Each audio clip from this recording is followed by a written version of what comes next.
And if, all right, let's let everyone in.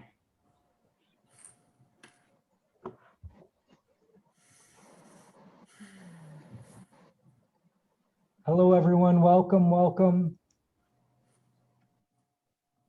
Just seeing a few folks joining us, coming in online. That's great.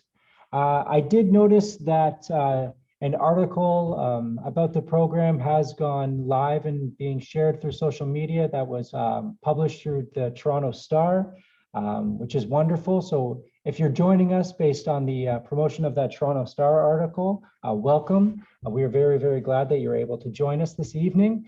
And I believe that some of our guests are actually members of the Toronto Star. So if you're listening, thank you very much for doing a very wonderful story about the work that's being done here. My name is Daniel. I assist the town in moderating some of our free virtual programs. Very glad that you are here. You are here for the Planting Our Seeds in relationship with Grandmother's Voice. This is week 5 of our program. We are very glad that you are here. Along with myself and my partners, Nabil and Tanya, we will just lead you through a quick introduction. Thank you, Daniel. And every time it's my turn to do the land acknowledgement, feel a little bit of discomfort. But I have to tell you, it actually leads me to truly reflect and always come out to learning something more than I did before. So here is my land acknowledgement. And as always, if there's any feedback, I look forward to hearing it and learning from that. So Halton, as we know it, is rich in its history and modern traditions of the First Nations and Métis. From the lands of the Anishinaabe, the Atawandaron, the Haudenosaunee, the Métis, these lands surrounding the Great Lakes are steeped in Indigenous history. As we gather today on these treaty lands, we are in solidarity with our Indigenous brothers and sisters to honor and respect the 4 directions: land, water, plants, animals, and ancestors that walked before us, and all the wonderful elements of creation that exist. We acknowledge and thank Mississaugas of the Credit First Nation for being stewards of this traditional territory. That's what I read. And as I was reading this, I wondered, what do I know about the Anishinaabe? What do I know about their culture? What do I know about the Atawandaron or the Haudenosaunee or Mississaugas for that matter? And I would say that I was privileged enough earlier this week to have a conversation with somebody from the Mississaugas who was a historian, and I learned so much. I learned that the history of the Mississaugas are steeped in seasonal migration and patterns and understanding and really getting to know the land, and that their first contact with settlers was in around the 16th century. And these are things that I did not know before. And so I don't want to say challenge, but my call out to our fellow participants today is to research, right? When we talk about First Nations, it's not just one nation. There's so many different cultures and traditions that make up the First Nations. And it's so interesting to learn about them because they were here way before myself. And so that is my land acknowledgement. And with that, I pass it on to Tanya. Daniel. Yeah, thank you so much, Nabil. So Nabil kind of teased to a conversation we had with Darren from the Mississaugas of the Credit First Nation this past week. It was a part of a podcast series that the town is preparing that we hope to share with you come on National Indigenous Peoples Day on June 21st of the coming month. It's also important to note that June is National Indigenous History Month. So as Nabil just sort of challenged you to do in the land acknowledgement, what better time than now to start to dig in and learn a little bit more about Indigenous history. And I already know that you're taking the right steps because you're here this evening. Just some instructions. So we do try to use the chat box to communicate, especially if there are questions that you want to send in. I'm sure you can see from the participants list that we are already over 65 people here. So if everyone unmutes, it gets a little loud. So we ask you to keep yourself on mute unless we do open up for questions. You can digitally raise your hand if you want to send your question in verbally. Otherwise, feel free to private message myself or any of the individuals tagged as co-hosts. We can assist you with some technical challenges you may be experiencing. This is open to everyone in the community. As I mentioned, local media is starting to pick up the program. So we really, really ask that if you come here, you respect one another and each other's perspectives. We take a small risk by opening these things up to the community, but we really trust the residents to be able to have these conversations respectfully. In doing so, we also record the program so that folks can enjoy at a later date if they're not able to join us live. And we share those on the Town of Oakville's YouTube page. Then I'll pass it over to Tanya. Hello, everyone, and welcome this evening. I'm Tanya DeRicio, and I'm the Supervisor of Culture Programs with the town. And tonight, I just want to review our participation agreements. We have 4 of them. We want everyone to stay engaged. So that means remaining morally, emotionally, intellectually, and socially involved in the dialogue. Number 2, experience discomfort. This norm acknowledges that discomfort is inevitable, especially in dialogue about race, and that participants make a commitment to bring issues into the open. Thirdly, speak your truth. And this means to be open about thoughts and feelings and not just say what you think you want others to hear. And fourthly, expect and accept non-closure. So this agreement is asking everyone to hang out in uncertainty, not to rush to quick solutions, especially in relation to racial understanding, which requires ongoing dialogue. So with that, I will pass it over to our lovely hosts this evening and look forward to our discussion tonight.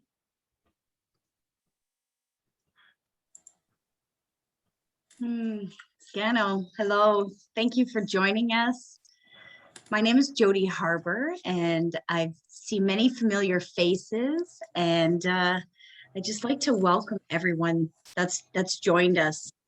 For those that are new to this space, there's so much space here to share with you. There's so much love that we are offering, and I'm just so grateful for the team of Oakville, the town of Oakville, how they've opened their doors for us, and Daniel, Nabil, Tanya, Andrew. Everything just feels so comfortable now. Like your land acknowledgement, Nabil, is just flowing so beautifully, and Daniel, you too. Like we're just becoming family. We are family, and so I just really would love to welcome everyone. And the last, I think we're in is this the 5th week, 4th week? 5th, right? I don't want it to end, but anyway, I'd like to just, acknowledge that we've opened all week, every week, with the Thanksgiving address, and just really bringing our minds and hearts together as one, and acknowledging that the words of the Thanksgiving address have come to us from the Indigenous people known as the Haudenosaunee Iroquois Haudenosaunee Confederacy, and the Iroquois, also known as 6 Nations of the Grand River Territory. And then the 6 nations within that are the Mohawk, Oneida, Cayuga, Onondaga, Seneca, and Tuscarora. And when we've been talking about the Thanksgiving address, and I really try to cover the fact that it acknowledges all the natural world that our Mother Earth and the Creator has provides for us. And in the last 2 months and a half, we've been spending a lot of time at the property in Milton, at the land in Milton, in the space that we were offered to, I say, beautify with the medicines and just the magic of gathering people. And it's really, I feel like it's just shifted and changed a lot of, not my beliefs, because I've been beautifully guided by some amazing women that are joining us today, along with Sherry, who's become a really amazing friend of mine and sister.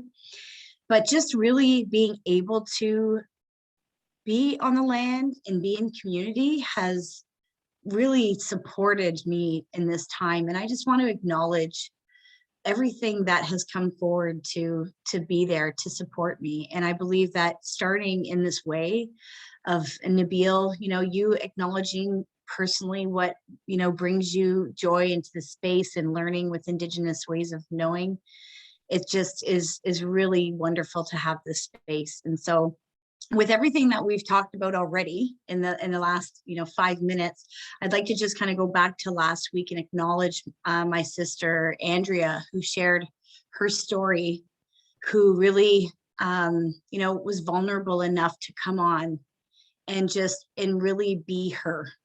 And we're really honored, Andrea, that we've met, and that you're a part of what we're doing at the land. and we're just really connected, and we feel you, we hear you. And I just wanted to share that, you know, I'm reading a book, and sometimes we share books here. So this book I'm reading right now is actually not reading. I'm an audible person. But Dr. Anita Sanchez, I'm not sure if you've heard of this book, but it's lovely. It's the Four Sacred Gifts. And it's really a beautiful book for Indigenous people who are learning how to connect back to their source. And so for those of you, and even non-Indigenous people, it's not even about that. But for me, being an Indigenous woman, really trying to find myself, I invite you to look at that book and listen or read it, and you'll understand why I'm bringing that book up. But she talks about listening with the softest part of your ear. And I'd just like to acknowledge everyone that was here last week that listened to Andrea's story and really gave her the accolades and the love and everything that you offered her in the chat, because it was really brave, courageous of you, Andrea, to share your story, and it's beautiful to walk beside you. So Nyewa and Sherry, thanks. Yes, thanks. Thanks, Jody, for those words. And again, I want to also comment and thank Andrea for being, you know, for being with us and very vulnerable, because sometimes it's not that easy, especially when you're learning. And you know, and we've got a long way to go when we're learning an awful lot. And some of this information is very difficult to hear, especially for the first time. And it still touches, you know, it still affects me as well. And so these are personal stories that we all know and we are all very familiar with. But I just want to just recap a little bit about what we've done in the last four weeks. You know, we talked about what we've done the last 2 weeks, and we spent some time talking about that Thanksgiving address that Jody had given us so lovely a couple of weeks ago, and to really open with that every single time that we're gathering, because it also places us very firmly on the ground that we're on, and to look of how small that we really are in the great big universe. You know, and it's important to start that off in a really good way. We also talked about the land acknowledgement and why it's important. You know, we showed you 2 videos of best practices, one a satirical video and another one from Baroness von Sketch. And of course, from our hosts here that change their land acknowledgement every single day, because the land acknowledgements are not to be stagnant. They are static. They're to be moved and to be really impactful for you, for where you are in that particular day. We spoke a little bit more about why some people are hesitant about self-identifying because of past injustices. But however, by creating this platform, other Indigenous folk have come out, have said hello. We're glad you're here. We're so happy that we see familiar faces, and they also reached out to us as well. We've mentioned a little tiny bit about our garden up in Milton, and we keep on going back there quite frequently because it's really calling our spirits as well, and not only our spirits, but making sure that the garden and the area is ready for you when you come to visit us. We talked, that garden was created by our guests that are going to join us in a few minutes. And we spoke of the partnership that we had with Minikan, who helped us do a lot of the planting, and we planted medicine. So, and it's wonderful. And every single plant that we planted in there has a story and a teaching that goes along with it. We spoke to you that we've had 2 acres that the community can use as a community garden. So that's going to be wonderful. And we're so grateful and honored that we had Uncle Mike and Dr. Mike Jock Stater that spoke a little bit about Bill C-15 or Bill C-5. And you can tell by his breadth of knowledge, his wealth of knowledge, that he knows so much, because that man has been around for a while. And he's a professor, he's a doctor. He's studied an awful lot of information it's lived experiences as well. Sorry for stammering like that, but it's lived experiences as well. We mentioned a tiny little bit about where we are on the 401, that half of the Indigenous people in Canada live in urban areas. And we also mentioned that from Toronto to London is over 400,000 people, 1,000 Indigenous people that live in that corridor. And, you know, and how some people had lost their status when they married a non-Indigenous person. So there's so many things that we touched on that we only just briefly touched on, that even just the status when people have married non-Indigenous people and lost their status, that is a whole discussion around that as well. But we know we talked a tiny little bit last week. I think I mentioned last week, or maybe the week before, that there was Inuit that lived in Halton. There was Inuit that also went to tuberculosis sanatoriums in Hamilton. And some of them have never ever seen their families. They sometimes stayed in that sanatorium for over 5, maybe 7 years. And the hardships that they faced in Hamilton as well. And, you know, we know that we spoke a tiny bit about the Métis and the Métis script, and how the Métis had lost their land. You know, that script was given to the Métis by the federal government, and it was a promise of 132 acres for a Métis to have land. That land was never acquired. Sometimes it was, but most of the time it was taken by swindlers and stolen by prospectors. So this today here, you know, we want to speak a little bit more about that word, our program, planting our seeds, because planting our seeds didn't come from Jody and I, because again, Jody has said, we always consult with the grandmothers that we work with. And this is what it means to be in community. What do we call this? How do we get our community engaged in planting our seeds? And it was our grandmothers that are joining us right away that said, well, we need to plant our seeds. We need to plant ideas. We need to plant situations in people's heads that they can go out and look and learn on their own. And, you know, we had tea with Doda last night, and they talked about the very same thing about planting and how important it is to be on the land and what it feels like. And any of us who are gardeners, you know what it feels like when you're breaking down that clump of soil and the satisfaction that you have when it comes to dirt and you've finished that clump of dirt, right? But anyhow, without further ado, you know, we have 2 wonderful ladies that have joined us, and we've learned so much for them. My heart is bigger because of them, and they've grounded me so much, and learning so much from them as well. So we have Grandmother Renee Thomas Hill and Grandmother Gail Whitlow, who are fast and furious friends. They've been friends since they were youngins.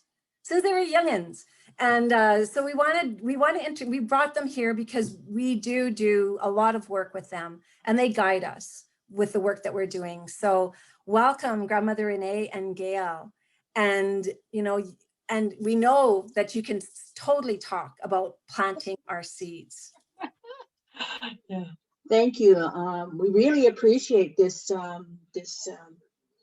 open arms and the words that were spoken. And with that, we send to all of you in your communities in our way. And when the Thanksgiving, we always address the people and making sure that they are known, that they are loved, and that they are thought of, and whatever they're going through, that we hope that whatever has touched them in some way, that their ears will be clear and that their mind will be in that good place so that they can receive the words of love and kindness.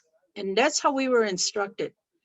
The peacemaker came to us and he showed us and he guided us the reason. And I would really consider it as known as self-care, because self-care is so important. What is happening to the people is because a lack of self-care. And so we come here to plant that seed. How it was given to us to plant the seed of peace, plant the seed of hope, plant the seed of family together, but most of all, plant this seed for the future coming generation. And so we look at the environment and all those that are in our communities, that gardening is also a very important teaching tool. Gardening reminds us that we have to remove some of those things that may strangle growth. And today we look at those things that strangle our growth. It's wars, it's behaviors. But most of it stems from unresolved grief. Unresolved grief. And that is why what the peacemaker reminded us, we have to take care of their spirit. We have to bring that spirit back up. And so when we do that, we plant the seed of kindness and goodness in you. And this is what our people have been doing for many, many, many years, is being guided by the one that has given us an understanding, by nature. And when you say land acknowledgement, you see, the Creator planted those seeds. The Creator gave each of those seeds instruction, how to be resilient, how to have all these things that most of all is love and peace. And that's what creation does for us. Creation, every day, every moment of our existence, is always given us unconditional love. That's where we learn about gardening, because the Creator had already planted this garden. He planted all these medicines in it. He planted all these things that you see today. He gave all the trees and everything their instructions. He gave the winds their instruction is to restore us so that we would have the renewal of our life. So you see, traditionally it would take almost 2 hours to talk about all these things, to remind the people that you are being nurtured. By hearing those words, you feel the love and kindness come into you, because that is what is needed to light that fire or to plant that seed. And so we come here because as grandmothers, that is our duties, to plant the seed. All of your grandmothers have planted a seed in you because, you know, they were the first teachers. And so we come here because we care. We care so much that we want to see a better place for all. And this is what our belts talk about, the 2-row wampum, the dish with 1 spoon. All our treaties talk about that relationship, about taking care of each other, supporting one another. And so we come again to plant that seed of kindness and goodness, because how many of us, you know, the most beautiful thing is the men had to ask to go into war. Isn't that a beautiful thing? Because who suffers more? It is the children. It is the women. It is the earth, because there is a lot of grief. So this is what we are reminded to do. Planting that seed, just like the trees, just like everything out there. Animals plant their seed. The animals carry that seed so that we can have the renewal of life every day. And so we come here to bring that renewal of life, to light your fire, as they say, to bring your spirit up and nurture it, and to guide you in a way that we all need to hear is kind words. We are exposed to negativity constantly, and that is what has caused us, our minds, to go in that place of hurt and pain and anger. So we are here to celebrate this opportunity. We are very grateful that you have come and be a part of this evening. It is the power of the grandmothers right now. You notice the moon? It is that power. We came on this time because the 3 days before would be challenging. We all got over a hump. All of us had some real challenging days the last 3 days. So today is the beginning of through planting the seed, and that's how we are. We are to know that we're going to have good days and bad days, and that's the way nature shows us. So we come here again on the winds of kindness and caring of the ancestors, to remind the people of that first commitment when everyone came to this land we call Turtle Island. We welcomed them with open arms, and we shared them the understanding of this new world. And so here we are again to share the understanding why the trees are important, why the land is important. It is for our wellness and our well-being. And this is what we will do while we are here and bring that gift that we all so richly deserve, is an understanding of life. And so I'm going to turn it over. Oh my gosh, for such a beautiful time. I can think of 60 years ago. 60 years ago, we were able to drink water fresh from the streams. We had a well, we had an outhouse, and at the time I was a city dweller, and we would go home on the weekends because my mother was a nurse, and so we lived over in the States, and we would come home on the weekends, and we would be able to, drink that really fresh, tasty water. There'd be such a sense of family, because then it was our time for dinners. So all the aunties and, everybody got together, and I'm glad I had two grandmothers back then because I got to go two different places. and we shared in that sharing of food. And so that's like planting that seed of family.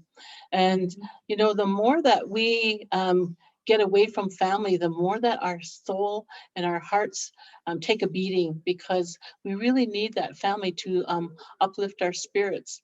And on the way here, we were talking genealogy, and we were talking about how, it's kind of difficult because, a lot of times families were blended and they were mixed, and there was different fathers and there was different relatives took care of the siblings, if there was something that went on. So families became very blended, and but there was such a beauty in that because it was always that sharing and caring.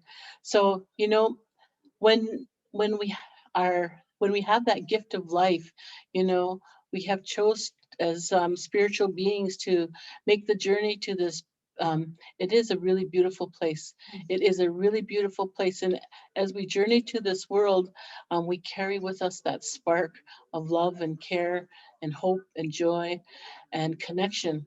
And we know that we're going to go through challenges. I mean, that's what we've chose to undertake.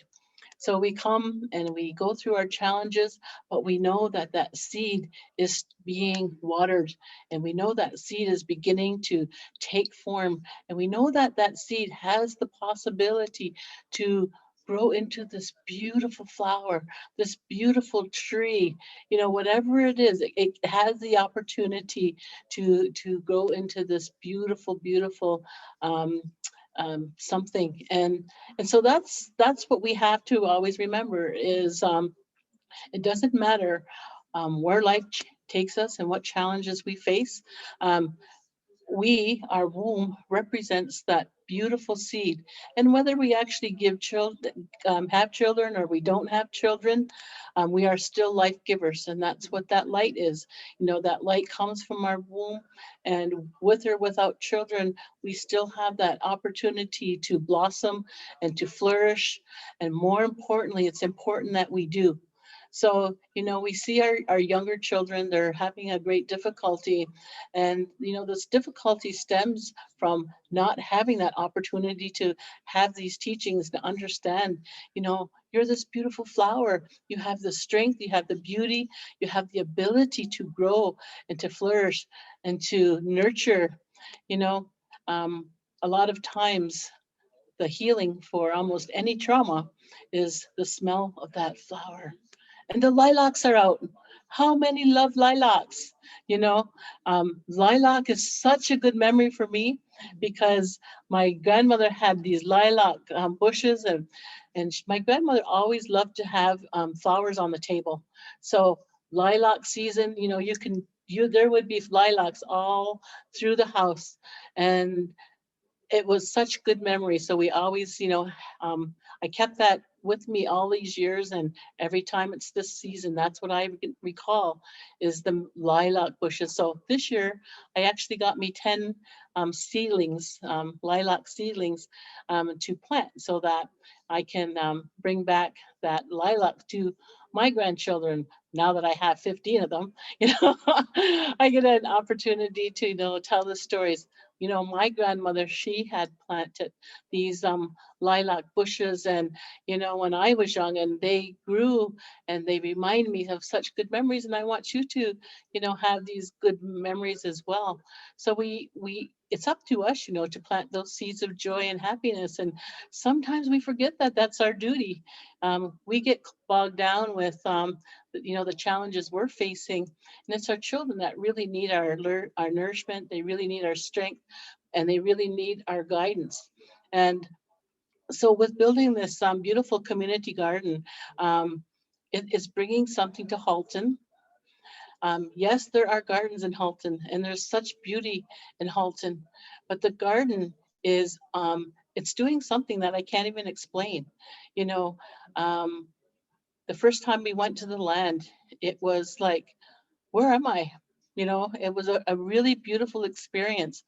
And then, you know, as we went through the whole property, it seemed like it never ended. You know, there was all of these, with all of these things. It was like going through a maze, you know, and you know, all of these little things were just around the corner, and it ended up being much more than I had envisioned, much more than, you know, I had even dreamt of. And there was the church, and that church brought back a very powerful memory to me. And it was a dream that I had had like years and years ago.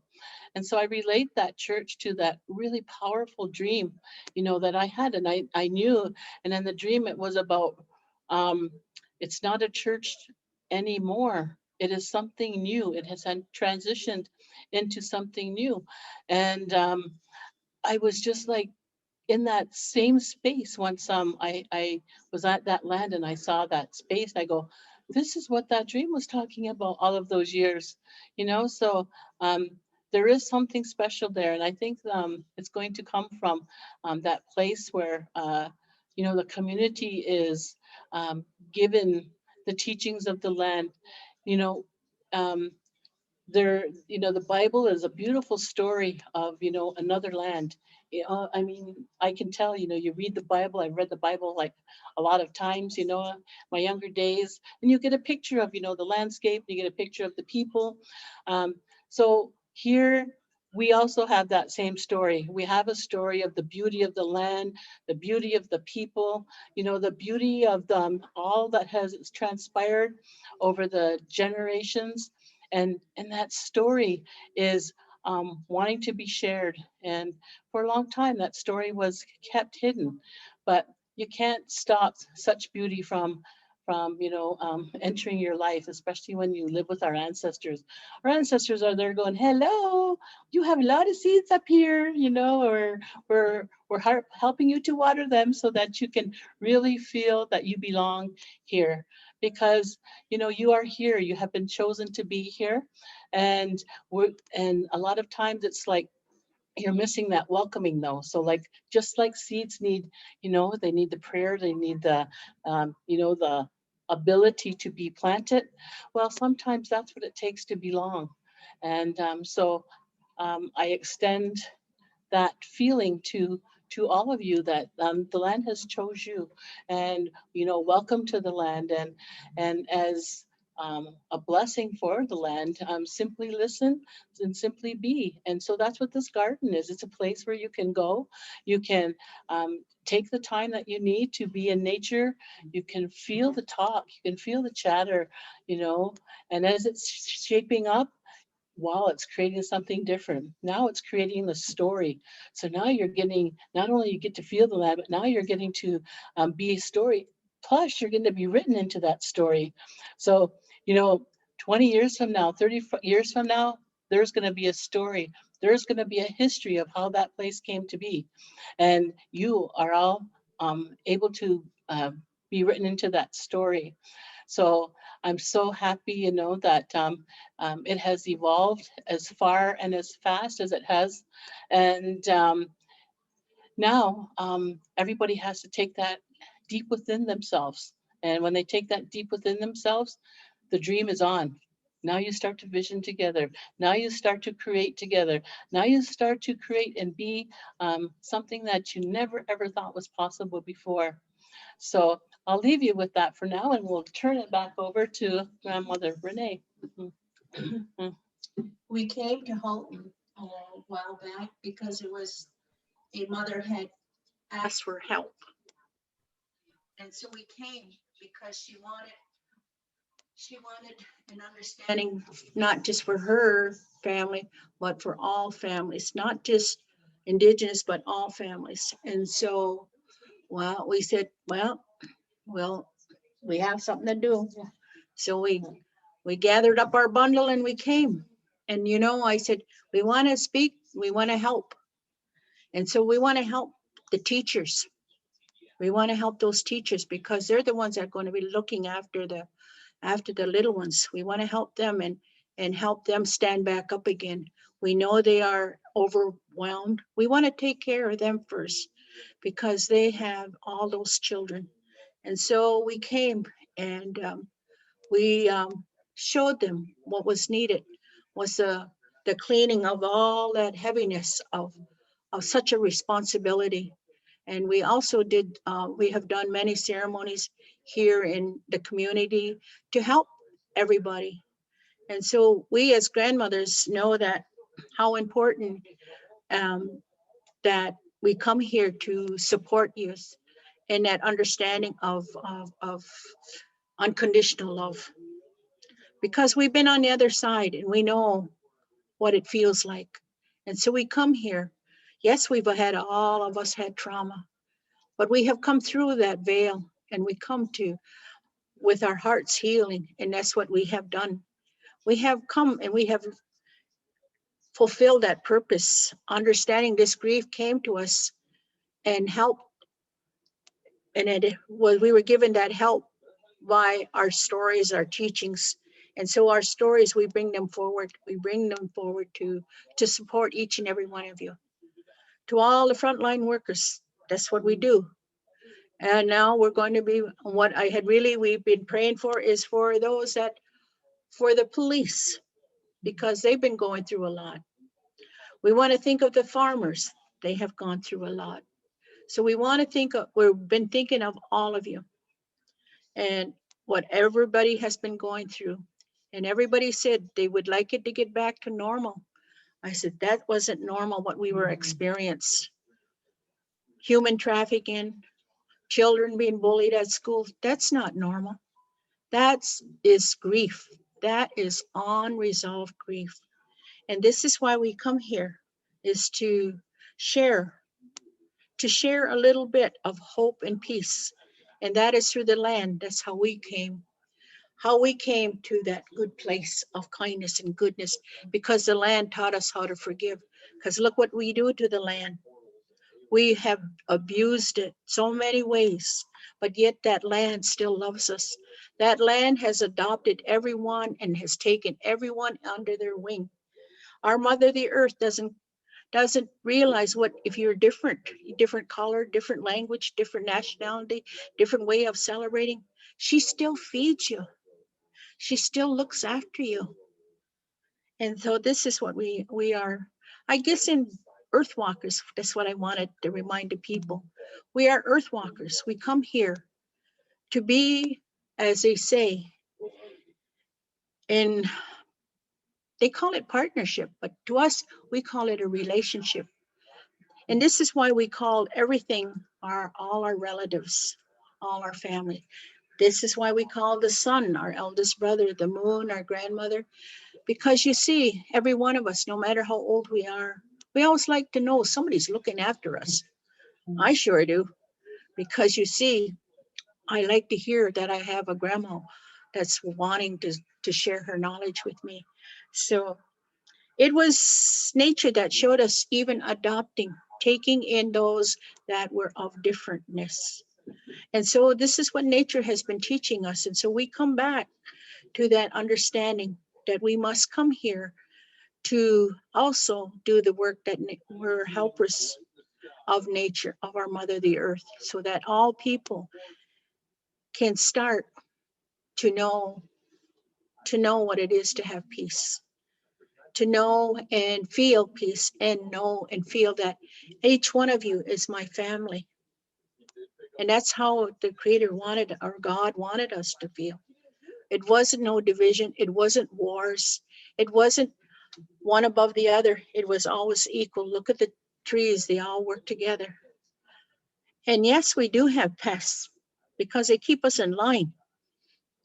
We all take things for granted. So we have to make sure that we keep them under control. We have to make sure that, just like, you know, weeding a garden, you have to make sure that you take those little things out and you'll be okay. But you know what? Even those weeds were beneficial. How many of you are eating dandelion salads? Well, you see, that's where all the iron comes from. That's what you forget, that everyone has a purpose. And that's what we're not to look at anybody as, oh, they're bad, oh, they're evil, oh, you know, labeling them. That's not our ways, is to label. We are all human beings. And that's in our language, we say, Angwahoe, and with that, we mean that was original beings. And when you're original being, you have been gifted with all your instruction.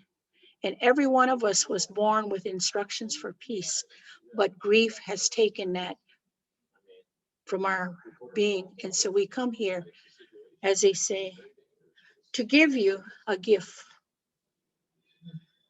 that was so needed a long time ago, because we are already told that there would be many that would come with broken hearts, broken spirit. And so we must live through this time, the fire of destruction, but know that in time this fire would burn out and it would be a new fire. And this fire is of warmth. And so this is why we come to plant this seed with you. Each one of you, you have heard these words. Now it's your turn to go and plant those seeds. That's your responsibility now, because you have heard, you have seen us, you have been in our presence, and you know we are speaking from the heart. This is what grandmothers do. They speak from the heart. They don't speak from the mind. They speak with that love and kindness and goodness. And so to all your grandmas, we are very grateful that you are here today. Thank you so much. I have two wonderful grandmas, but I'll happily accept two more if you'll take me. I just want to read some of the comments that were shared. So Lubna just wrote in, such an honor to have the grandmothers with us today. Thank you. Kara was experiencing tears. Josie was just saying she was grateful to be a part of this beautiful story. And thank you to Grandmother Renee and Grandmother Gail. So I've had the pleasure of knowing Jody and Sherry, and anytime we do a work with them, they say, well, we have to go speak with the grandmothers. We have to go speak with the grandmothers. And I always just assume that, well, I mean, grandmother's voice, is that a brand or is that a name? And now it's so nice that I actually get to meet the grandmothers who are behind so much of this work. So thank you. I did ask Sherry just in the chat there if it would be okay to open up for folks who wanted to ask questions, because you can imagine it's a rare opportunity. So if there were questions, maybe those can use the reaction button and do a raised hand. I don't know how much time we'll have to get through everyone if there are many questions, but I just wanted to make sure that that was available to those who are in the room. If you have a question for Grandmother Renee or Grandmother Gail, just shoot your reaction up or even write it in the chat. And I think that would be really interesting to hear from them. Awesome. I'd actually just like to add something here, if you don't mind, because I just see, you know why we hang out with the grandmas? Like every day is joy and love and peace, and they remind us of what our purpose is. And I'll just try to tell a little story until there's a hand raised or someone wants to ask a question. But I met Grandmother Renee by doing my genealogy, and our grandmothers, great grandmothers, are sisters. And it was a beautiful story. And I met Grandma Renee in Gail's shop, where in the back of Gail's medicine shop, Renee facilitated this genealogy group. And so I'd lived in Halton, and I was doing my, just my healing, and my lineage led me to Renee. And when I met her that day, she said, "Oh, I've been waiting for you." And so, like, I don't have to tell you, especially Kira, if you were crying over that, I was sobbing and I was crying so hard that I missed her packing her bags and leaving the room. I was like, what happened? You just told me for family and then she left. I had to go. I had to go feed my family. It was Sunday. But what was beautiful about what grandmother's voice is, and I feel like this is a great time to explain it. So Sherry and I stalked Sherry as a parent in Halton, wanting to really know, what was, what to do. What can I do? Oh, anyway, sorry. So when I met Sherry, I met her and I said, there's grandmas, there's these grandmas, and we really need to engage them. And what can we do to do that? And so we introduced Sherry, we introduced the four of us. And when they started to share the stories of these prophecies and, the work that they've done around the world, because when they couldn't pray in their own communities and they couldn't do what they were supposed to do, what their original instructions were, they went abroad and they went to communities. They went and found places that didn't harm them, that welcomed them, until our community was ready for them. And so when they were telling us the stories and they brought me as a helper into the mountains for days, and I loved it. I was like, give me more.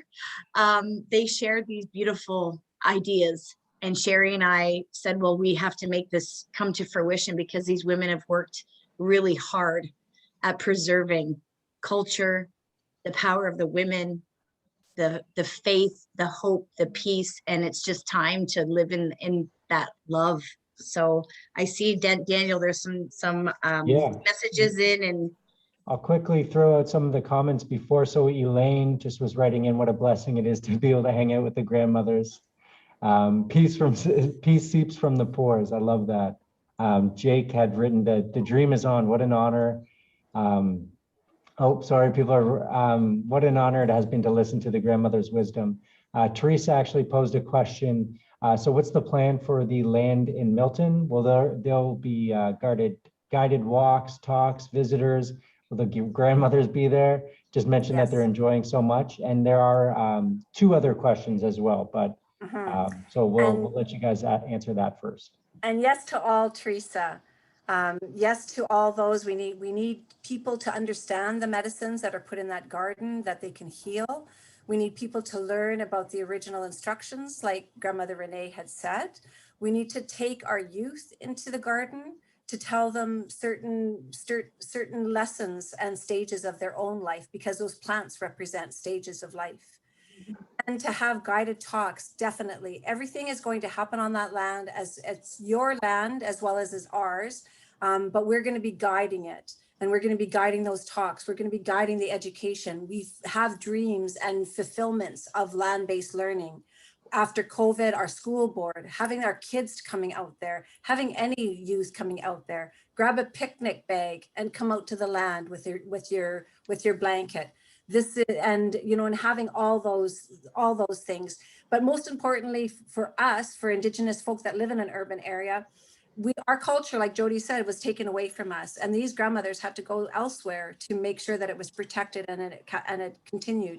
So for the ones that live in the urban setting, we also want to have culture. We want to learn our culture.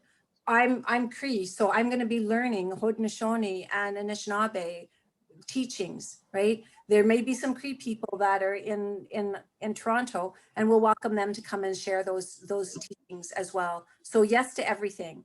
And we're, we have 80 acres to do an awful lot of walking around and getting to know. So a question from Kara is asking, so where the grandmothers have been sharing their message, and maybe where people may be able to find or hear more from the grandmothers. Well, we can. I wish you could tell the story, like a couple of the stories that you share with us, grandmas, because they're amazing at where you have shared your stories around, like internationally. But right now, I just have to say, Grandmother's Voice, Facebook, YouTube, it was kind of those 2 ladies right there right? It was like when COVID hit and we were doing our speaker series, or we were doing what we do. This is all very grassroots organic. None of us we're not professionals in any way. We're just being guided, and they say, okay, yeah, let's do it. And we're like, how do we do it? You'll find a way. Listen to spirit, it'll happen. And next thing you know, we're doing shows on Facebook, and so that's that thing. But there's a couple of really good questions in here, and I'd love, Daniel, for the grandmothers to answer about the I'll women. keep pushing Whatever. on. Go ahead. And it looks like someone's put the link for the Facebook page for Grandmother's Voice. The next question is from Steph. And just to confirm, so you grandmothers, you mentioned that full moon is usually challenging for 3 days. And the question is there any examples of things that we may notice during this time, be it more arguments, more frazzled? Can you speak to that? What's going on with the full moon? That's the first grandmother. She knows, she had life experience. So this is why she's up there in the sky world. She's reminding us that you're going to go through these things. It's just like a typical grandma. Grandma says, you better watch out. You're going to get in trouble. And if you don't listen, and that's why grandma, we have that understanding that it goes back to our creation story. But the grandmother comes 4 times in 1 month because we need self-care. We need to be reminded not to carry hatred, anger, guilt, and shame. And so she pulls the water from us, and that means releasing the grief that we're carrying. That means tears. That means crying. That means letting it out, not pushing it back in and causing a lot of pain to your body. So 3 days before, you're going to see a lot of things, not only full moon. So it's going to be first quarter, full moon, last quarter, and new moon. The full moon has this, that she's number 1 grandma. She's got that strength. The other ones are the younger grandmothers. So the one that's new moon, she has the next power. But those other ones, they still have that power. What they're doing is pulling that water, just like she does with the oceans, the tides. There's that water inside you. And if you don't understand it, this is why there's such a label today. Mental illness, that's bah. It's just that they don't understand the highs and lows of life. Nature does. Nature understands there are going to be tough days. There are going to be good days. And so 3 days before, you're going to be eating wrong. You're going to be indulging in a lot of things that is not healthy for your body, your mind, your heart, and your spirit. And so this is when you really have to be mindful, because a lot of road rages, a lot of crime, a lot of abuse, even abusing yourself, self-abuse. And so 3 days after is that renewal. So you learn what happened to me in those 3 days before. I want to learn. I want to know something. So it prevents me so that I have not big, but I have just speed bumps. And so this is why, this is one of the things you're going to learn on the land. Thank you so much. I'm going to keep hitting you guys with questions from the chat here. So Louise asks, I was told traditionally that it was women who were the decision makers and community leaders. Is that true? Still is true. It is true? It still is true. And it's not about anything more than balance. There's male roles and there's female roles.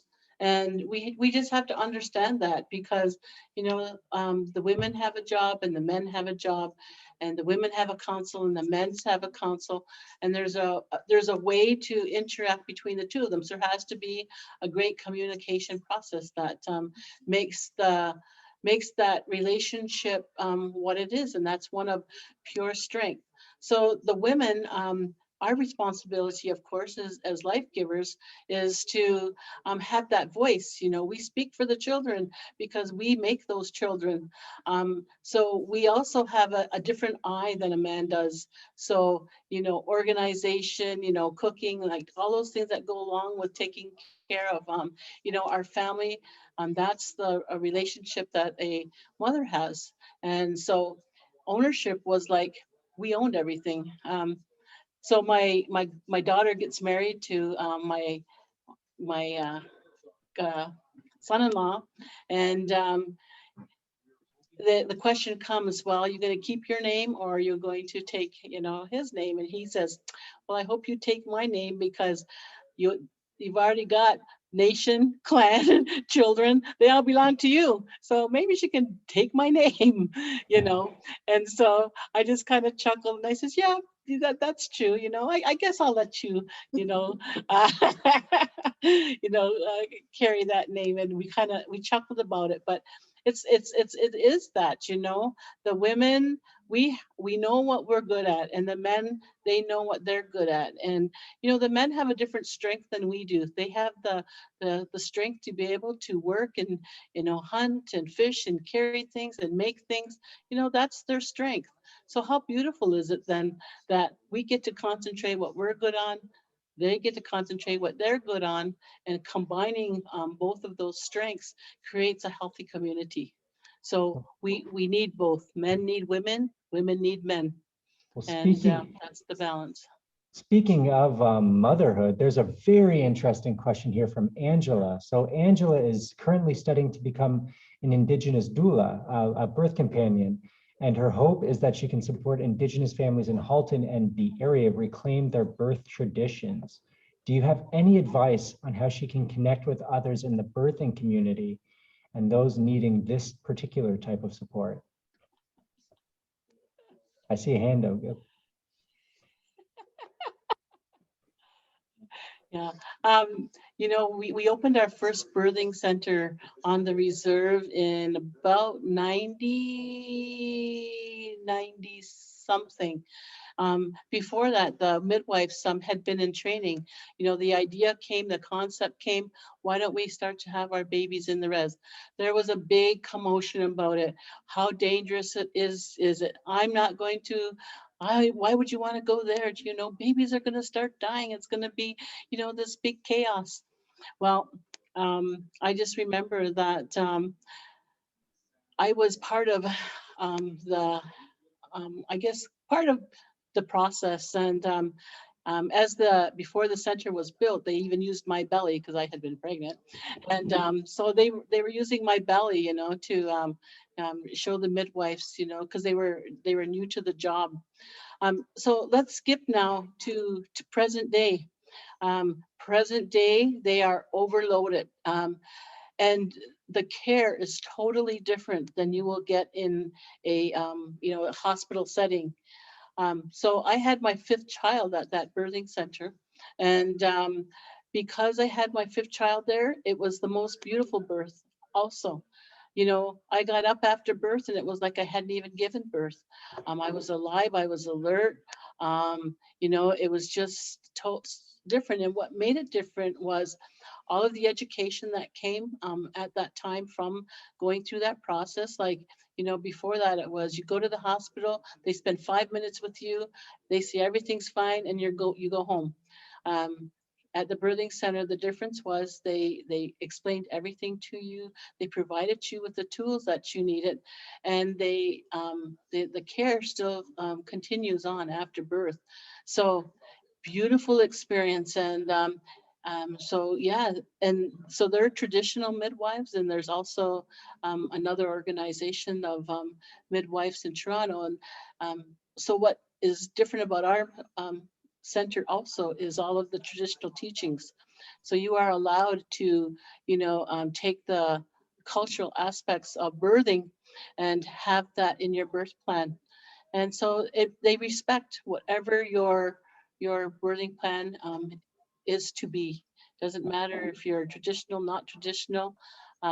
The way you get accepted is if you are Aboriginal or your partner is, and then you are allowed, then you have access to that process. But it is a beautiful process, and I certainly recommend, that doulas maybe extend your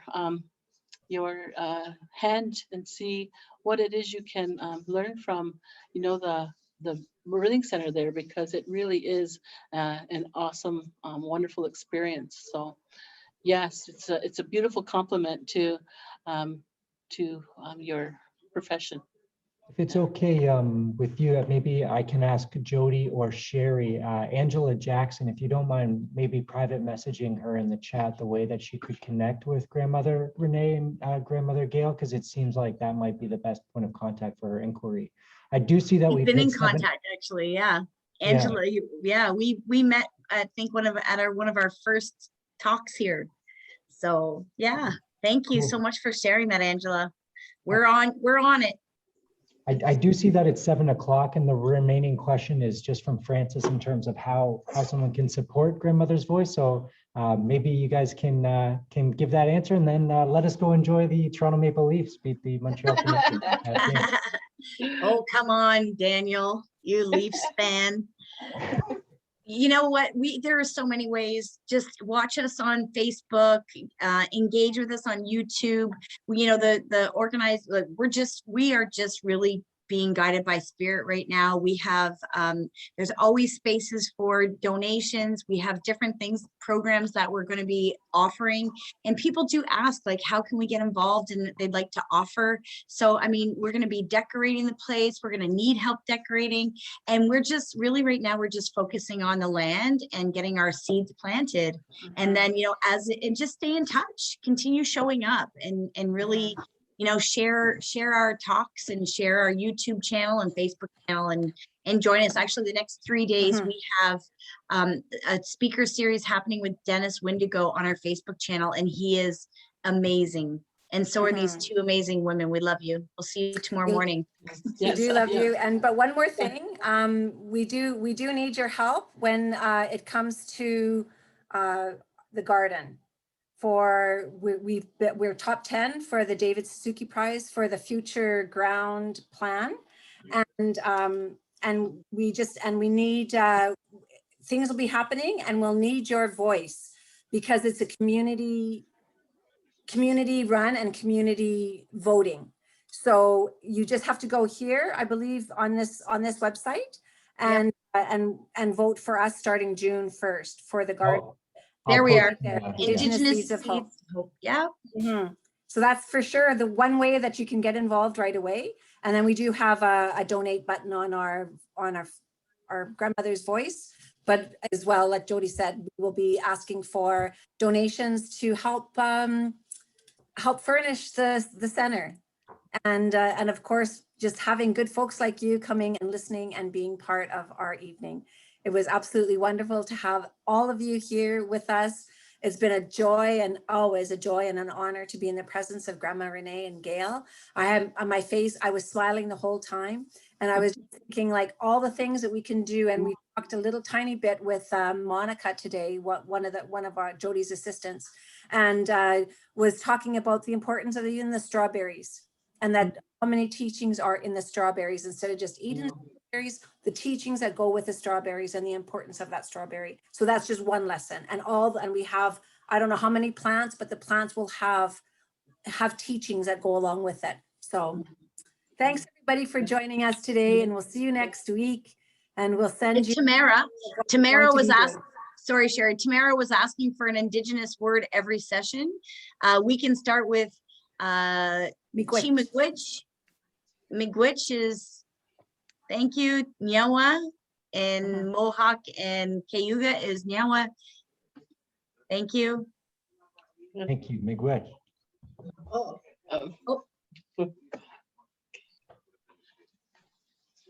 Yeah. Bye-bye.